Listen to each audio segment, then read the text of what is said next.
It's Time for Truth with Dr. Stephen Olford. Today, Romans 1:14-16, the constraints of the gospel.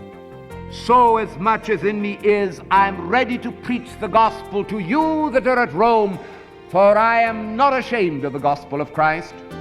For it is the power of God unto salvation to everyone that believeth, to the Jew first and also to the Greek.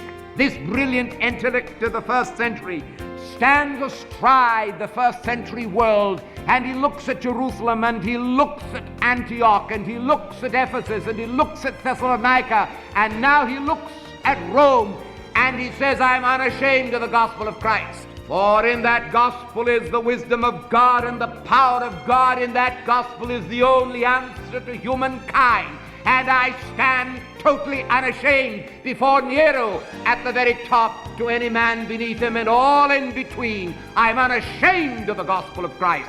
Oh, how it makes me burn as I look across the church today and see the anemic indifference, the appalling apathy of Christians who believe in a so-called gospel and do nothing about it. This is David Olford.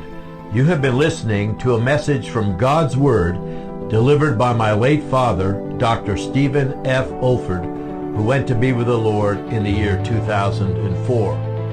If you wish to learn about our online resources or learning events at the Institute for Biblical Preaching, our web address is olford.org. That's olford.org. You also may want to benefit from our online video training on expository preaching, which can also be found on our website. Thank you so much for listening.